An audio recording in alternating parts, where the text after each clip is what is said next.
Il est 6h38, Thomas Soto. Avec Patrick Kembida. Bonjour Anissé. C'est le Made in France à présent, alors qu'arrivent les premiers flocons. Il va faire froid à partir de la fin de la semaine, nous dit Laurent Cabrol.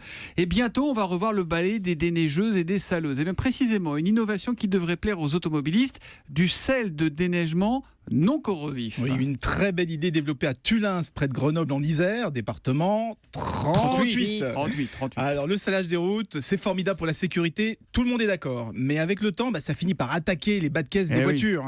Mais il y a pire, ça va infiltrer les nappes phréatiques. Parce qu'en fait, au-delà d'une certaine dose, le sel pollue les cours d'eau et devient toxique pour les plantes et les animaux. Et bien nos chimistes isérois ont mis au point un sel déneigeant, non corrosif, non polluant, totalement biodégradable en 72 heures. Donc il n'aura aucun impact chimique ni sur les carrosseries, ni sur l'environnement. Mais pourtant, le sel, c'est naturel. Ça peut vraiment poser des problèmes écologiques. Oui, quand on en met beaucoup, là où il y en avait très peu avant. Or, aujourd'hui, plus de la moitié de la production mondiale de sel est utilisée pour saler les routes, pas les repas. Ça représente quand même une dizaine de millions de tonnes chaque année.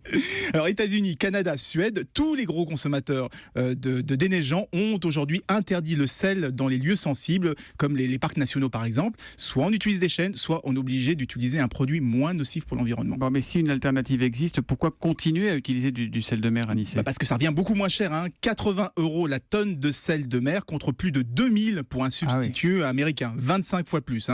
Eh bien, l'innovation des Isérois de sel vert, c'est justement d'avoir développé un produit seulement 3 fois plus cher que le sel de mer. Donc ça commence à devenir raisonnable pour déneiger les sites protégés ou proches des cours d'eau. Une innovation pour déneiger sans polluer, c'est du Made in Thullins, donc 38 dans l'Isère. Merci Anissé Mbida qui revient demain après le journal de 6h30. À demain. À demain.